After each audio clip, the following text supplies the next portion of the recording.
Bonjour les amis, je me trouve sous le château des Baux de Provence, hein, voilà. Donc on va aller voir le village des Baux de Provence et le château, forteresse, une des plus grandes forteresses de France, pardon, je vais arriver à parler. Il y a plein de cavités sous la roche, il y a des carrières ici aussi, des carrières, voilà, dont là des carrières qui ont été taillées par l'homme, hein, dans le calcaire. Il y a aussi les carrières de lumière pas loin pour ceux qui connaissent. Et donc on va aller voir tout de suite ce petit village et le château. C'est parti.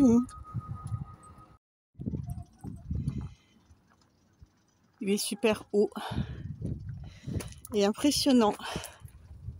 Vous voyez les trous dans la roche?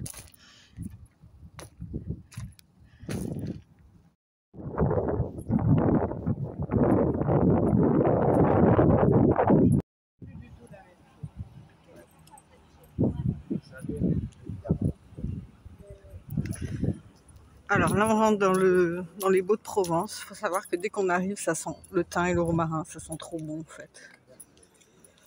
C'est dingue, ça.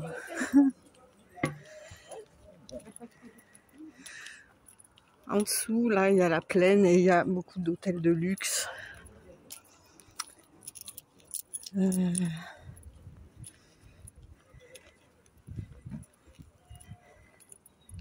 Des domaines, etc.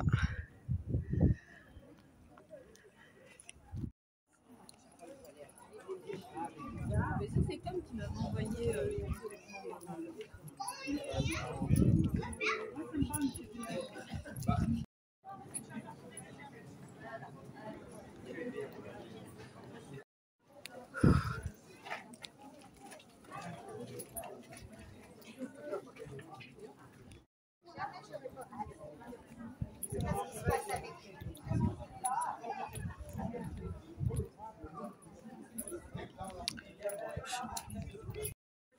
Ouais.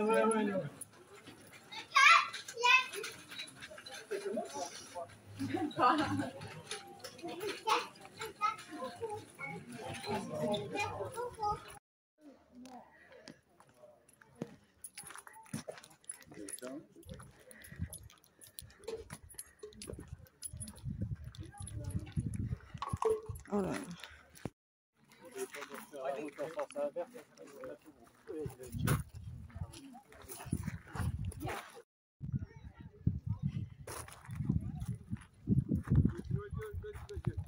Petit point de vue, on voit toutes les Alpilles dans le fond, toute la Provence, hein. De Salon à Arles. La Camargue est vers là-bas. La Camargue est vers là, il me semble. On voit même la mer, hein, au fond à 60 km. C'est chouette, belle petite vue. Voilà, il faut savoir que c'est que des ruines, hein, donc c'est un château du XIIe siècle qui a été reconstruit plusieurs fois, etc. Il n'y aura pas de salle ou de mobilier d'époque, c'est des ruines d'un château fort, quoi. Ça, il faut le savoir, il y a eu un passé mouvementé ici. Donc je viens d'arriver, ça monte comme tous les châteaux. On est bordé par une allée de romarins. Et puis on va voir le reste des vestiges, hein. Il y a une exposition Yves Klein. Donc on va voir ça tout de suite.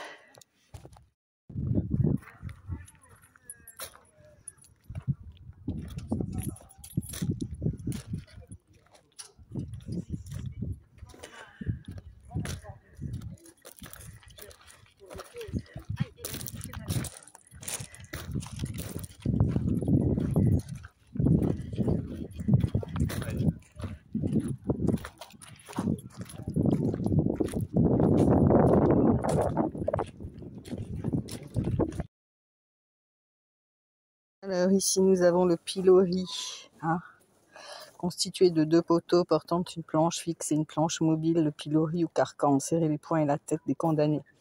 Placé ostensiblement sur un lieu de passage, ceux-ci devaient pendant de longues heures supporter regards, injures et projectiles de la part des habitants du village. Le pilori était réservé au Moyen-Âge pour les crimes de gravité moyenne, comme le vol, les rixes ou le brigandage. Le droit d'installer un pilori était un privilège des hauts justiciers. Ils étaient effectivement les seuls à pouvoir prononcer cette punition infamante. Ils avaient également d'autres droits, comme celui de condamner à la peine capitale les crimes à effusion de sang, le droit de pêche ou de chasse, ou encore de pigeonner. Mentionné dans les écrits. À partir du XIIe siècle, le carcan sera utilisé en France jusqu'au XIXe siècle. C'est un château troglodyte. Donc voici les piloris.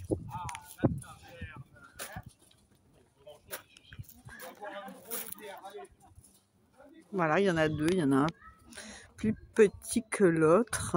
On va aller voir ça de plus près. Alors là, il va y avoir peut-être un concert, hein, je ne sais quoi. En tout cas, c'est très joli, hein, c'est mur calcaire là.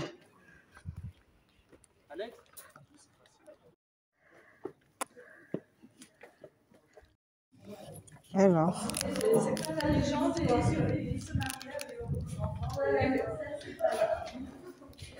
une chapelle.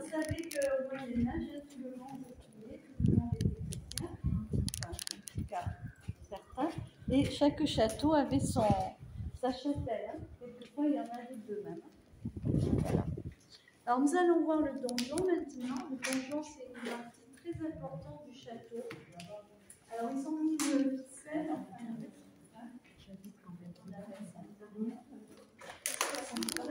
Ici, le donjon. Après la chapelle, le donjon.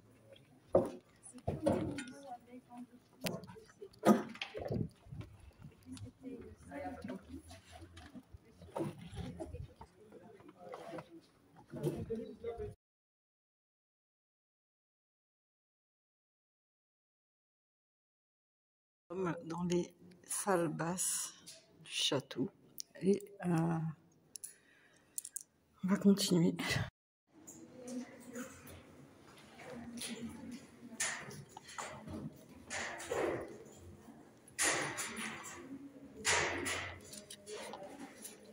Je ne sais pas où ça va. Ouah, les escaliers, les marches sont terribles.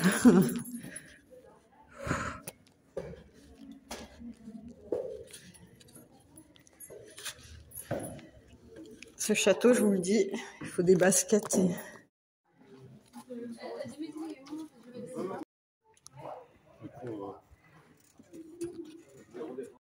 Le Val d'Enfer. Alors c'est surnommé le Val d'Enfer parce que c'est constitué de falaises de molasses blanches sculptées par le vent et l'eau. Il tire son nom de la description que fit Dante, inspiré par ce lieu de l'enfer dans la Divine Comédie. Les ouvertures béantes des carrières exploitées depuis les Grecs jusqu'à nos jours ajoutent à l'aspect tourmenté et mystérieux de ce paysage minéral aux formes fantastiques.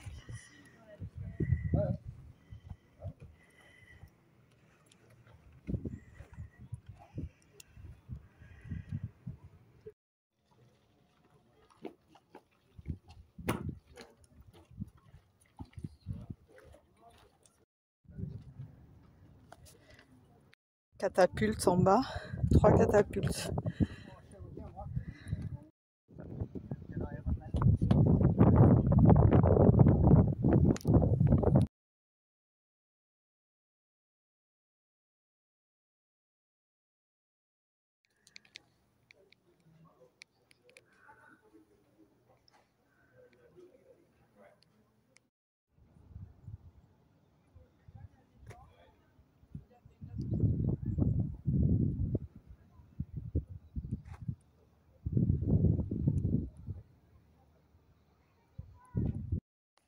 On est toujours un petit peu frustré quand même quand il n'y a pas les salles avec le mobilier, etc.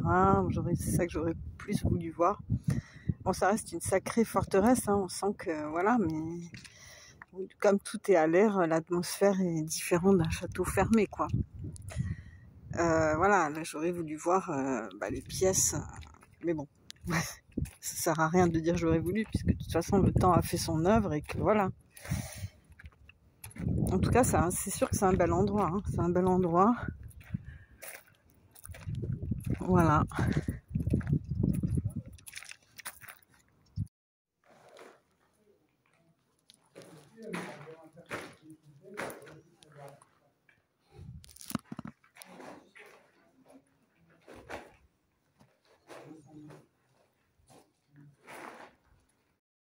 Ici, ce sont les maisons troglodytes.